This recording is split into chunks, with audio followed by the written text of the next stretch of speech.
Yo, what's up, everybody? Welcome back to the channel. I'm Ben, of course. Today we're going to be looking at a deck that I built that turned out to be a very, very solid deck, and that is my General Carnage cross-order deck, which is not mill, which is a term of getting rid of your whole opponent's deck before they can kill you. It's not that. It's actually just a cross-order, very offensive deck that relies on not necessarily combos, but plays a lot of multicolored combos. So, getting into the deck, because we don't want to take too long, obviously. Little information about General Carnage. It is a mythic hero from the, obviously, Wave 2 mythical set, as that's the introduction to mythic cards. It has the two orders of Tech and Dread, and it has the three elements of the Superior or Proficient Mechanical, Shadow, and Poison.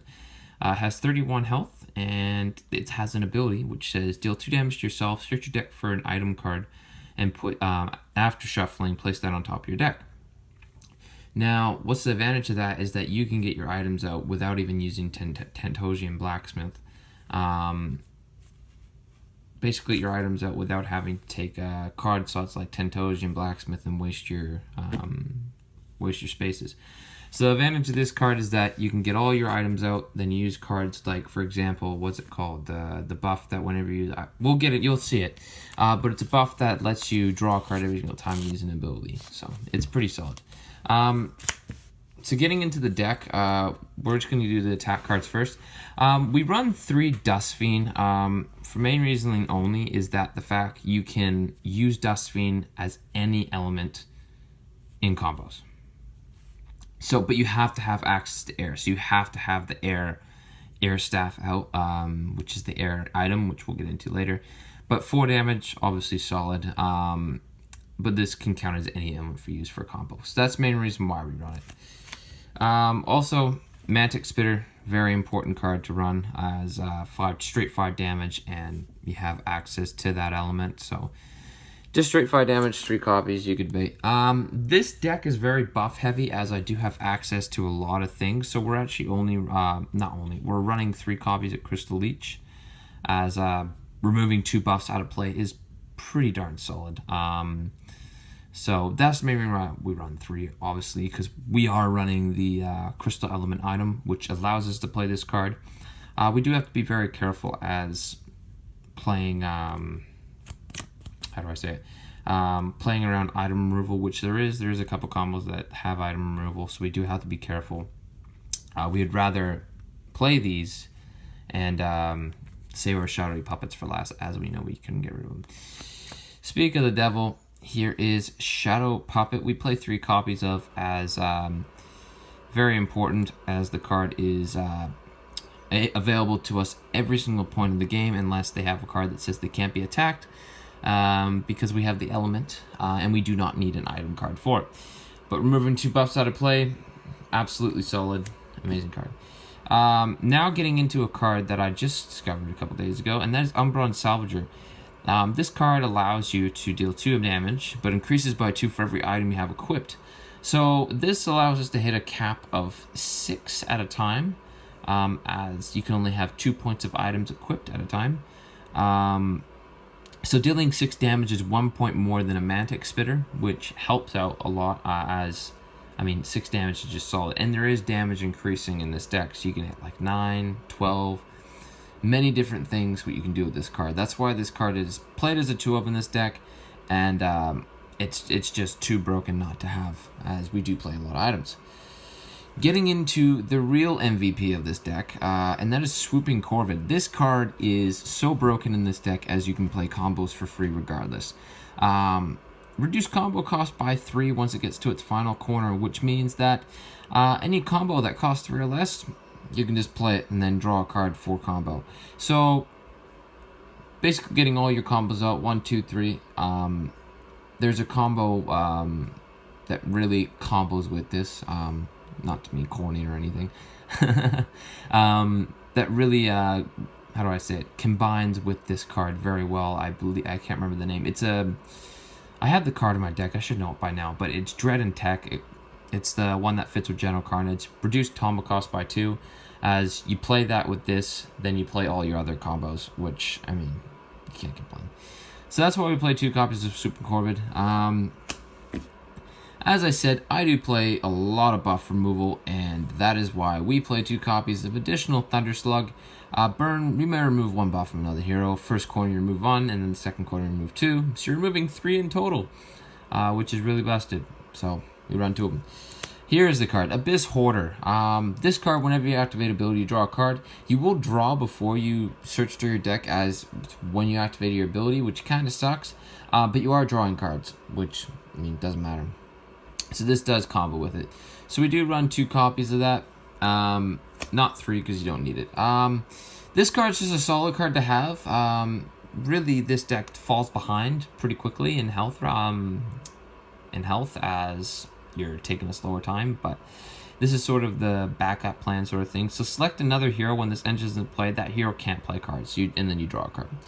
So that's just a stalling play for a couple turns, just to allow you to get back in the game. Regan Chamber is a really good card for this deck as you're healing at the start of your turn, which is very crucial for this deck as you're dealing 2 damage to yourself. So that's the main reason why I want to run it. And you could go up to a 3, you could debate. I mean, depends on your present preference, I should say. But I like 2 right now, and I mean, it also helps for combo cost as well. But that's the main reason why I run 2 is to help out with healing. Storm Whisperer, this card is just there for, you guys can just cut it personally. There to help with increasing damage of combos, as, I mean, who doesn't want to have more damage on combos? But also to help with healing, as there is a couple cards in here that help out with healing. But yeah, we only play 1 of because you don't necessarily need it. Creeble Infiltrator. This card is a very, very situational card. Getting chip damage is pretty solid. Dealing 2 damage if they have more than 5 cards in hand. It should be 5 or more, but that doesn't matter. So if they have 6 or more in hand, you deal 2 damage at the start of your turn. Can win you a game. Sorry, guys. Can win you a game, can chip down their health, and it's actually very crucial in some matchups, especially the Dolo. I love that deck. The Dolo matchup, or Trianu, which is very important. To help out with our healing problem, Tyrax Fixer, 4 healing increases by 3 if your health is less than 15. By turn 10 or turn 12, you're more than likely going to be under 15 health.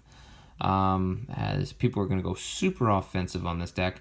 So you're better off just, going back up to 21, which is pretty solid, if you're at 14. But this card is just played because you just need to keep healing. You can go up to 3. I recommend going up to 3 if you do find the space for your preference, but I can only find space for 2 right now. But going up to 3 is a good idea. Spirit Gate. This card's just a one-off here, as I do have plenty of things to shuffle combo cards back in as well. But move 2 discarded combo cards back to your deck and draw 1 card. That card's just there, the shuffle combo card. It's as there's plenty of buff removal in play, and I do play many buff cards in this deck. Getting into our item cards, as I said, this deck does play items. Sleeping Crab Stuff, probably one of the more important items. Sorry guys, I'm recording late. Sleeping Crab Staff, as it gives you the superior or proficient. I don't know what they call it. If you guys know, put it in the comments. Superior or proficient, I can't remember. Wind Element, as we do need them for Dust Fiends, Thunder Slugs, particularly Dust Fiends for our combos. So that's the main reason why we run it. We run a Crystal Scepter as we play Crystal Leeches. Very important. Nothing really else to it. This is the card that I was talking about that reduces combo cost by 2, and that is Spirit Trap. This is probably one of the most important combo cards in this deck, as it gets out every single other combo card that I have. And is pretty, just the amount of things you can do with this card is pretty amazing. For Dread and Tech, it doesn't matter if I'm playing this wrong, you guys can tell me. But as far as I'm concerned, all you need is a Dread card and a Tech card. You don't need a specific element. So that's another bonus card for this. Getting into our next card, we have Chilling Curse. Chilling Curse is a very interesting card. Let's see, I'm going to pull this off quickly. Here. I don't have the app right now, so I can't redeem cards, but that's why I'm covering some of the dots so no one redeems them. Not necessarily that you guys are, it's just I had somebody redeem my General Carnage, so I'm very cautious now. majority of my subscribers, I don't think he is subscribed to me, who did redeem it. But we'll get out of that subject because we don't need it. But Chilling Curse for a Dread and Storm. Gosh, I'm tired. For first four corners. Jeez, I had a list there as well. So 2, 2, 2, and 3. Select under here when this ends play. Deal damage to that hero. They can take 1 action per turn. So in each rotation, you're dealing damage, but they can only take 1 action per turn. So as long as this is in play, they can only take 1 action. So they can play a card. That's it. And or they can draw a card. So that's pretty broken. And that's the main reason why we run it, as to just troll with your opponent. Rock Bomb, big threat, and this just puts so much offensive pressure. Deal damage to your target, 14 damage on rotation. Pretty solid card. Mountain attack, can't go wrong with it. Another pretty solid card is Apocalypse. This does reduce our healing, but it does a pretty solid 17 damage in 3 turns. Which a lot of people can't do. If they don't have buff removal, then yeah, they're taking a lot of damage. For Dread and Mountain, we're mainly running Dread for the first order. There we go. For combos, but we do make an exception. So that's the main reason we run it. It's pretty solid and it puts a lot of offense pressure as well. As I said, I do have another shuffle ability for combos, and that's Storm Calling. You may wonder you don't play any water cards in this deck. I do play Dust Fiend, which can count as another element. So move all combo cards back to your discard pile, from your discard pile to your deck, and draw 2 cards. It's just too solid not to have, as if there is another buff heavy removal in deck, in their hand, and these go to your discard, just shuffle them all back in. But anyways, hopefully you guys enjoyed this video, as this is a different sort of style I'm doing. When I do deck techs, you guys will be able to see the cards a little better, as I'll have the app in the future where I'll be able to redeem the cards and I don't have to put my thumb in them. But anyways, I hope you guys enjoyed this video. I will put that link in the description for the giveaway, as that is coming up really soon, and Kindred's right around the corner. So go check that out, guys. Hopefully you guys have a good chance at winning as well. But anyways, as always, I'm Ben from Lightseekers Hardcoders. You guys have a good day. Bye-bye.